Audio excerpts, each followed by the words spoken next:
Woo! This is the fight guy. I'm Guy. The UFC's back tomorrow at the Apex, everybody's favorite arena for a UFC Fight Night of Tatsuro Taira taking on Hyun Sung Park in a pretty good card. There's a lot of fighters on this card I like. We had a couple weight misses this morning. I'm going to get into that before we hit the breakdowns. Other than that, the only other headline is Hyun Sung Park stepping in to fill in Amir Albazi to fight Tatsuro Taira. So we'll go ahead and break down the entire card, starting with the weight misses from this morning. We had two fighters miss weight. I'll show you which ones. Both of them on the prelims. Here, the second fight on the prelims, Rafael Estevam, who's undefeated at 13-0, missed weight by 4 pounds in the flyweight division, that's like growing an arm for regular people. These are 125-pounders. You miss weight by 4 pounds. We're talking percentages here. The second fighter, Tresean Gore. You might recognize him as the fighter that looks like Finding Dory. He's got a really narrow face. You could see here a little clip. He looks just like Finding Dory. This looks like Nemo's best friend. He steps on the scale, misses weight by 3.5 pounds. At least it wasn't 4. And then says, I gave it my all. So very unprofessional shit. We don't like that. He does look like Finding Dory. This was a very underrated tweet.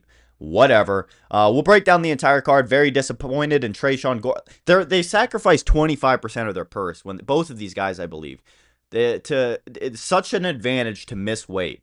You know, if it's by a pound, maybe even a pound and a half, if you're a little heavier guy, I can understand. But when you're missing weight by multiple pounds, it's just very unprofessional. And I'm not going to cater to the guys, you know, the people. You're not a fighter. You don't know what it's like. Okay, fuck you. Half your job is making weight.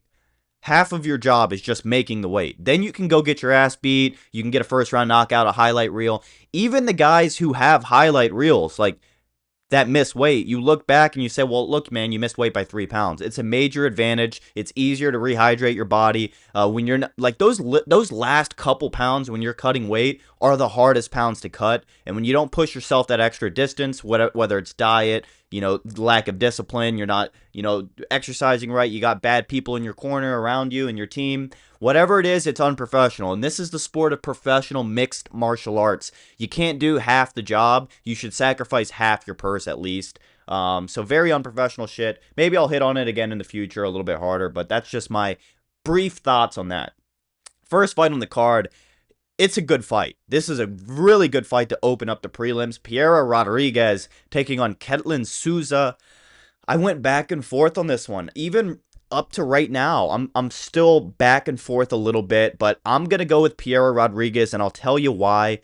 Physical attributes, these ladies are pretty much identical. The same reach, pretty much. Rodriguez with a half-inch reach advantage.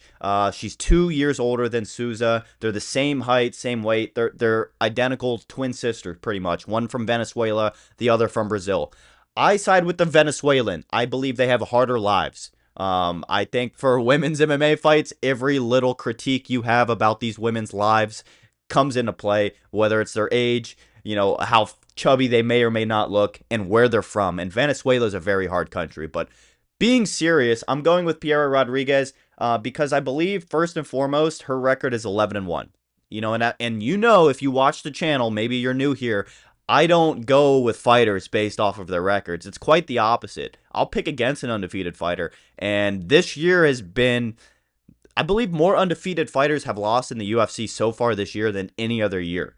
I believe that. You can go fact check me on that. I'd really like to know if there was any other year where more undefeated fighters have lost or been fraud checked than this year. That being said, Piera Rodriguez, we'll look at her record real quick. This fight against Ariane Carnelosi, who's jacked. She looks like a goddamn Olympic gymnast.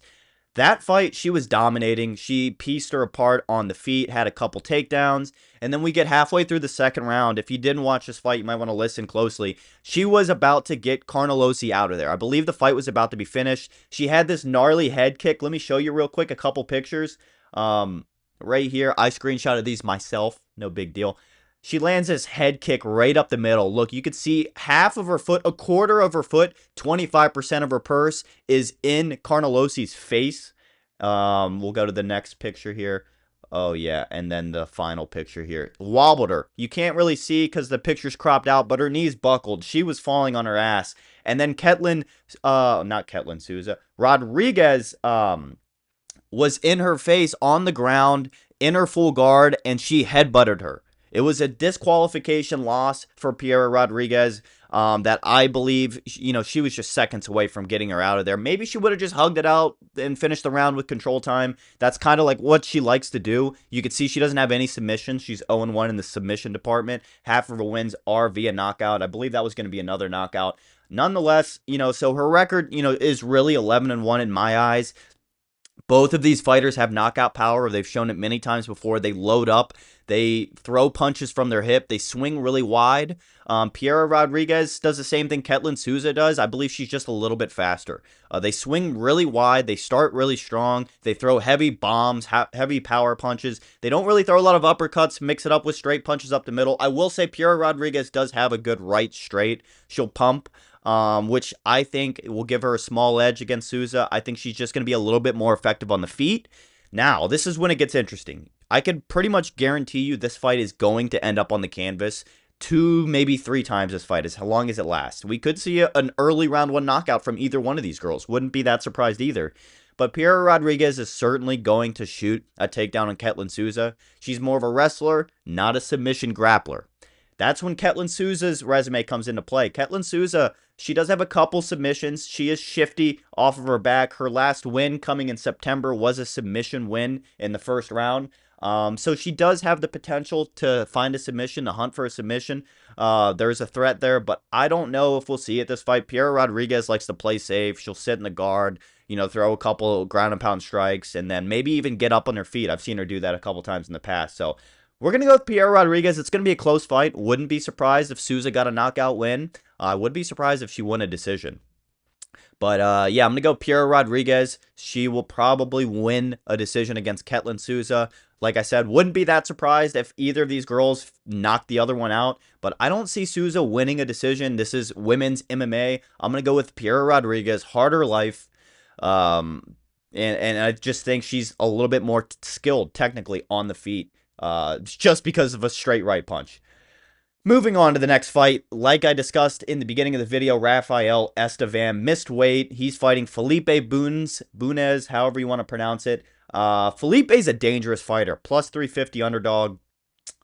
He's not as dangerous as Rafael Estevam, though. He will take more risks in his fights, but Rafael Estevam, I believe, and I know I just said a second ago, I tend to go against the undefeated fighters. This isn't one of them. I think Rafael Estevam's actually really good. He's really good everywhere, and when he controls the pace of the fight, he's going to win that fight. And I haven't seen anybody he's fought in the past able to control the pace against Rafael. So for that reason, I'm going to go with him to win this fight. I think he'll control all aspects. I think he'll find a finish, probably a knockout win, maybe in the second round. That's what I'll go with. Rafael Estevam. Give me a knockout, Rafael. Not too much to ask for. You're the second fight on the prelims. Least you could do. Third fight on the prelims, a prospect I really like. A lot of you guys that are really into the UFC, really into MMA, may have also been on your radar for a little while as well. Austin Bashi taking on Yannis. This is a layup fight. I wouldn't bet against Austin Bashi here. I'm not going to say he got fraud checked. He is coming off of his first loss via decision, unanimous decision, I believe. Yeah, against Christian Rodriguez. He got fraud checked there. No, he didn't get fraud checked there. Sorry, I was just saying I'm hesitant to say he got fraud checked. I still see a lot of potential in this kid. He's a Michigan wrestler. He started doing jiu-jitsu at an early age. I believe he's a black belt. He was in Diego Lopez's camp for Volkanovski. I know Volk won that fight, but he was a critical part of that camp, training with Diego in the grappling department.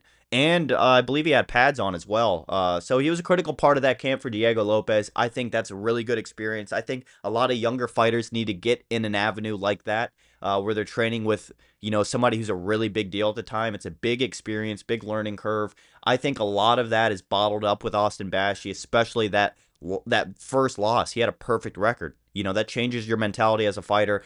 I think for the better for Austin Bashi. This is a layup fight. Yannis, sort of like a no-name fighter coming up from Fury, making his UFC debut. He's 8 years older. It doesn't have a reach or anything here. I don't know much about Yannis. Haven't watched any of his fights in Fury. I'm going to go with Austin Bashi. I'm going to go with what I do know. I'd like to see a finish from Austin Bashi here. I think we'll see like a ground and pound. I think he'll get Yannis down. He'll work him against the cage. Get him down, land some ground and pound punches. If a submission opens up, if he's able to take Yannis's back, easy rear naked choke. Austin Bashi's really good on the ground, but I could see him dealing enough damage where there'll be a doctor's stop or a TKO on the ground via ground punches. I think in the first round, maybe Austin Bashi. He's really dangerous. He's really skilled. I see him finishing John Yannis in the first or second round. We'll move on. Another great fight, middleweight fight. Nick Klein taking on Andrey Pulyaev. Nick Klein, I believe he fought Mansur Abdul Malik. I think it was a Seattle card. It might have been in Saudi. Yeah, Cejudo. Check it out, baby. But he is coming off of a knockout loss in February. 5-month layoff from a knockout. I don't think it was that bad. He looked pretty good in that fight against Mansur Abdul Malik. I think in the first round, I was actually pretty shocked. I was like, okay, he's going to give him a run for his money. But he lost. I'm going to go with the favorite in this fight, Andrey Pulyaev. I think he's a little bit better. He's not coming off of a knockout loss. He's a little bit more experienced in the UFC. He's not experienced in the UFC. He's got a Dana White Contender Series win, but he's lost his only fight against Chris Duncan also this year in March, who is also on this card in the co-main event. I'm trying to recall that fight. I think he almost had Chris Duncan finished. Or am I thinking of another? I might be thinking of the Chris Duncan guillotine submission win he had previous. Nonetheless, I'm going to go with Andrey Pulyaev. I think he's a little bit more. I think he's more skilled. I think he's obviously got a little bit more experience. He's not coming off of a round 1 knockout loss. Physical attributes. He is 3 inches taller. He's probably going to land some good leg kicks. He's going to control his distance. I don't see him trying to take Nick Klein down maybe until the end of the first round or second round, if that. I think he's going to try to keep it a kickboxing fight and use his reach, his kicks, and just out-technicality Nick Klein to win a decision against him. So I'm going to go with Andrey Pulyaev to be a little bit sharper everywhere in this fight, and he's going to beat Nick Klein via decision. We move on to the man who can't make weight, Tresean Gore taking on Rodolfo Vieira. I really wanted to switch my pick to Tresean Gore, but I know when fighters miss weight by a few pounds, typically it's a big advantage for them. But I don't think that Finding Dory has it in her to beat Rodolfo Vieira. Vieira is coming off of a decision loss to Andrei Petrosky, I believe, who I picked to win that fight. I really like Andrei. I learned a lot from both of their striking that match. Rodolfo Vieira, he's very, I don't want to say one-dimensional, because he can strike. He does have striking knowledge, but it's just not the greatest. Unlike his grappling. His grappling is insane. Tresean Gore needs to stay off the canvas, needs to stay off the clinch with Vieira, and he needs to keep his distance, maybe backing up, circling the octagon, landing, his strikes, where he may be a little bit more effective. He does have a 2-inch reach in this fight. Both guys are 6 foot even. Rodolfo Vieira, he's going to get Tresean Gore down this fight. I think he's skilled enough on the feet where he can mix in a good opening, wait for a good opening. He's not going to force it. And maybe, if he wants to try to force it, I believe, his shot, reshot, his aggressiveness, it might even work for him if he wants to just be really aggressive in the grappling game. But in the clinch game, I think Vieira is going to win this fight. And I'm surprised to see he's still a 2-1 favorite. I think Vieira's going to win this fight. I think he's got the grappling in his pocket that Tresean Gore just has no answer for. Tresean Gore has okay takedown defense, but I don't know. Against a crafty guy like Vieira, we'll see. It'll answer some questions. Even if he does beat Vieira, I'm going to say that him missing weight by 3.5 pounds, I'm going to take it away from him however I can. But I really want to see Tresean Gore 6-4 and lose 50% of his purse for that. Nothing else to say. You missed weight. It changes a lot of the aspect of the fight, but it doesn't change the years of grappling dominance and experience Vieira has. So I'm going to go with him to win this fight. We're going to move on to the featured prelim bout. This is a really good fight. Rinya Nakamura taking on Nathan Fletcher. Nathan Fletcher coming off of a loss to Nathan Calhoun, the Irish guy. Is it Nathan? No. Cowlin. Nathan Callan. Okay, I got the second half of the name right. He's coming off of a split decision loss to Lauron, who was cut from the UFC, shockingly, after a win, a good fight against Nathan Fletcher. He was cut from the UFC. I forgot the story behind that, but the UFC dropping the ball. They also dropped Martin Buday, who's coming off of a win less than a week ago.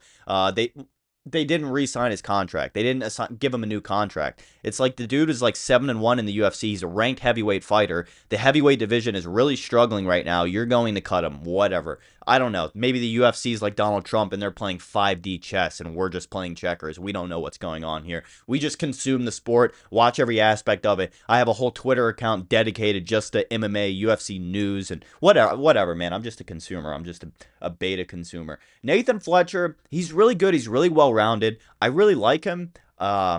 I really wanted to pick him to upset Rinya Nakamura, and I would not be surprised. Rinya, freestyle wrestler from Japan. He can strike too. I believe he's got a good amount of knockout wins on his resume here. Over half of his wins are knockout wins, but it's on the regional scene in Japan. In the UFC, he only has one knockout win, and it was his debut in a road to UFC final. I really want to go with Nathan Fletcher to win this.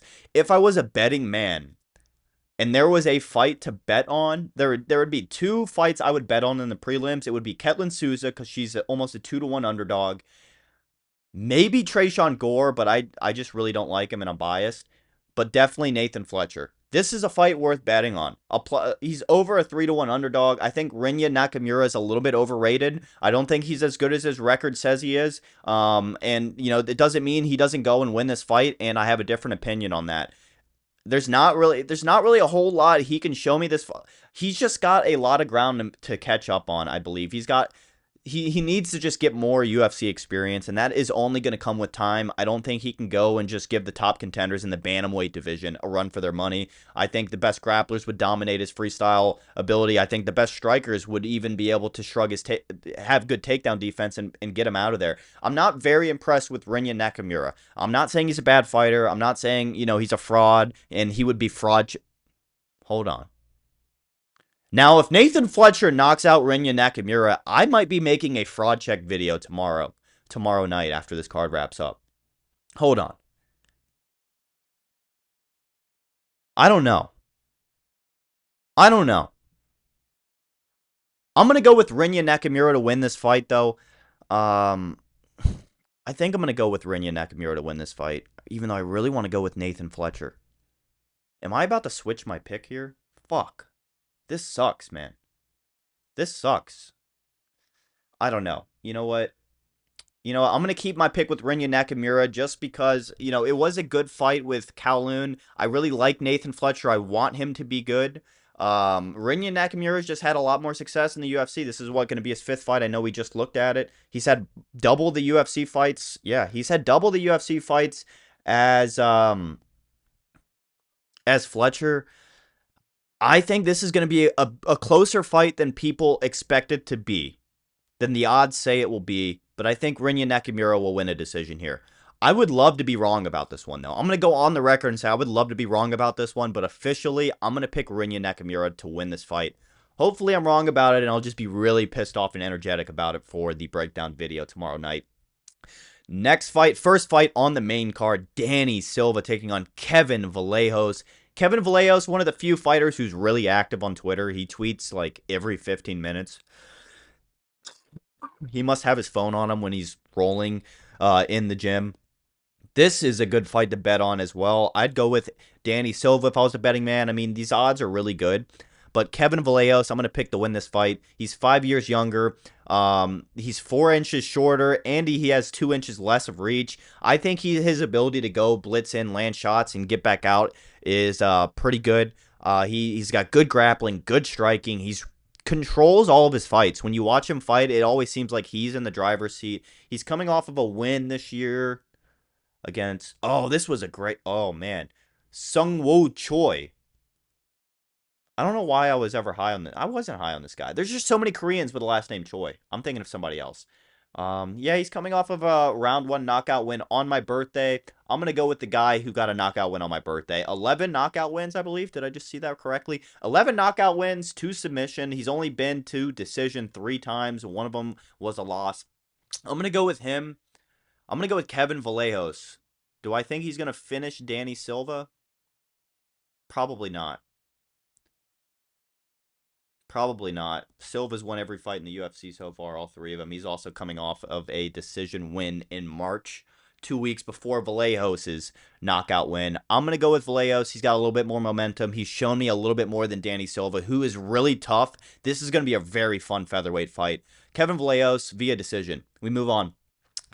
Second fight on the main card, Neil Magny taking on Elizeu Zaleski dos Santos. Neil Magny's shown a lot of wear and tear in his last few fights. Both of these guys have taken a lot of damage in their career.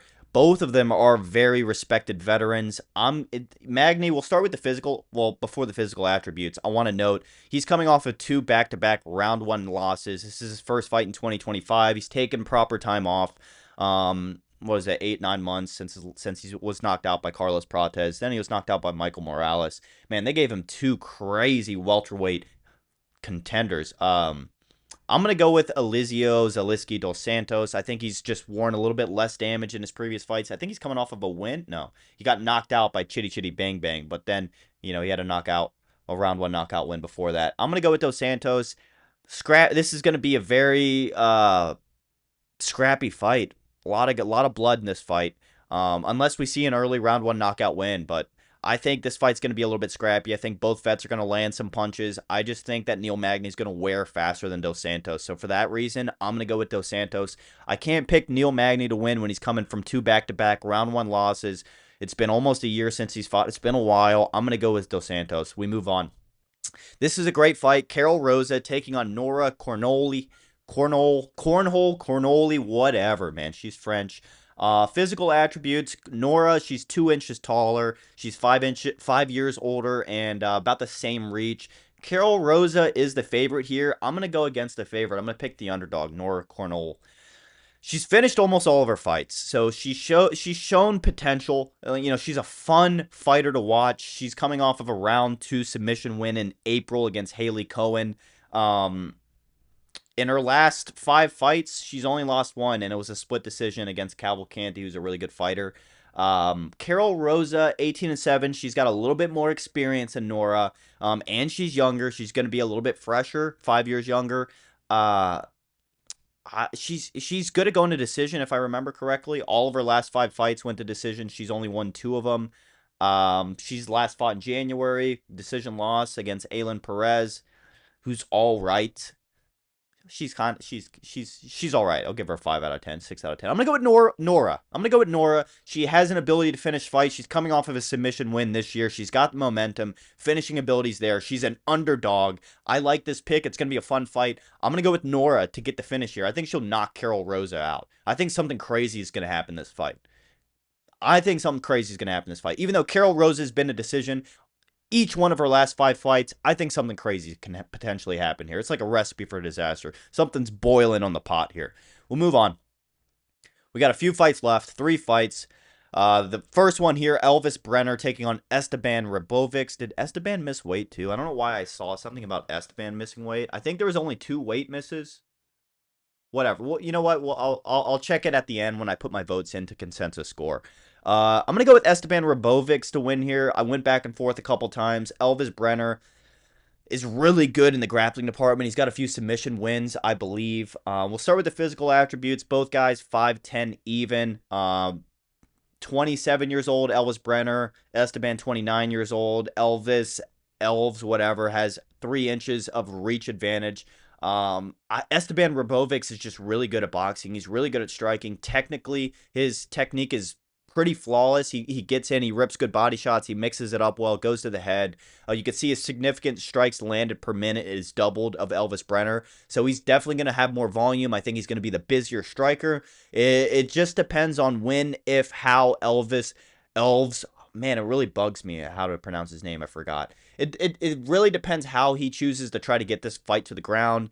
Is he going to burn a lot of his energy early on to strategically hold Estevam down, put a little bit of work in, maybe hunt for a submission, tire him out a little bit? Or is he going to try to strike for most of the first round, which I think he will, and lose? And then, like, his brain goes, oh shit, I need to look for a takedown here. I need to try to change this up, get him against the cage. And if he fails there, I think he'll fall apart pretty quickly. So I'm going to go with Estevam Robovics to win this fight via decision. We'll go via decision. And then before we move on to the co-main event and then the main event, we wrap this up.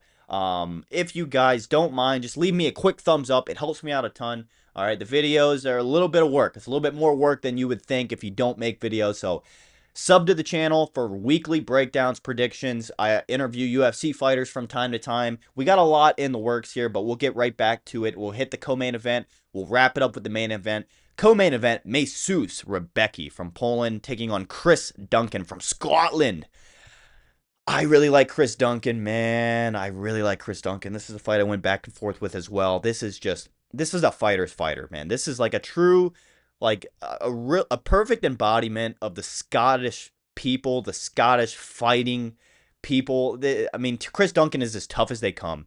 He's got a chin. He can wear damage like it's your favorite t-shirt. He's not afraid to get hit. He's not afraid to eat a punch or two so he could land a punch or two.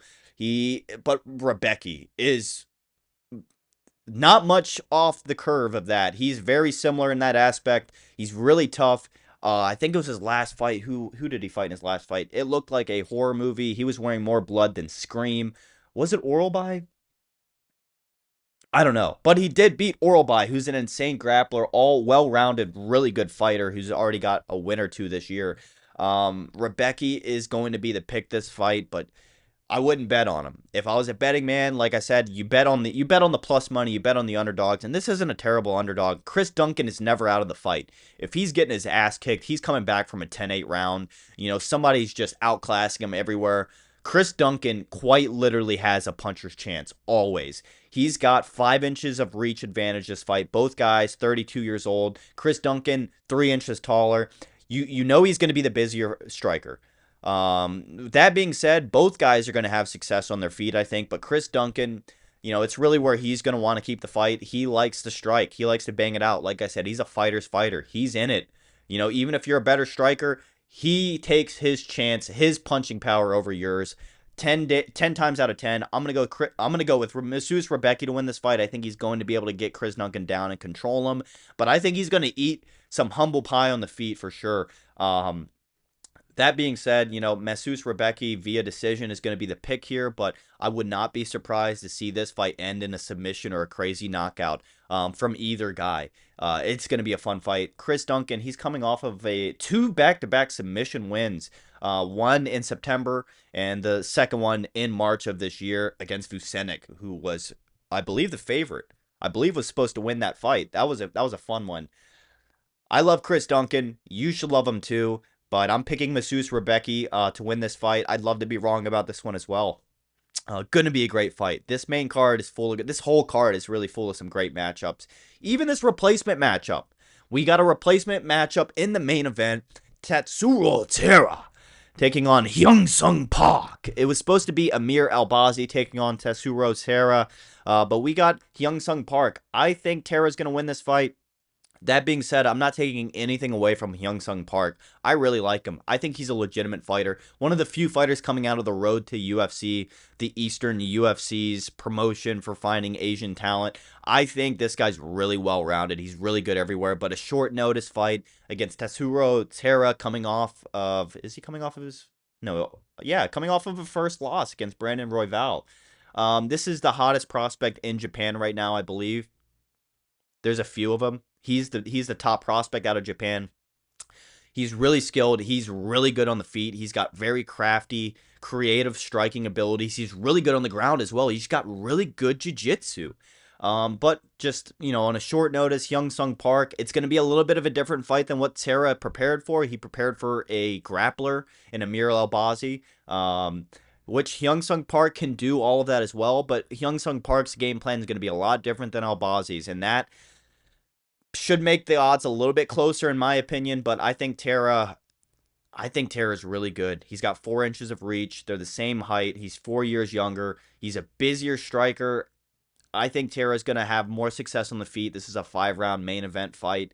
Hyun Sung Park coming in on short notice, and it's a 5-round fight. It's a different ball game. Unless he finds some success early, he's surely going to lose a decision here, in my opinion. But it's going to be a great fight. I like both of these guys. I'm going to go with Tatsuro Taira to win. And, he probably will win a decision, but I could see him finding a finish in the championship rounds. I could see him finding like a round 4. He takes the back, gets a rear naked choke. Hyun Sung Park's tired. He's not in shape for a 5-round fight. I could see Taira getting a late finish this fight, but Taira's going to be the pick here. I'm picking him to win this fight, and that's probably going to do it. That's probably going to do it. I will see you guys. I'll record as soon as this card wraps up. I don't think I have anything going on Sunday, so I'll stay up. I'll get it done for you. If you haven't done it already, leave me a thumbs up. It helps me out a lot.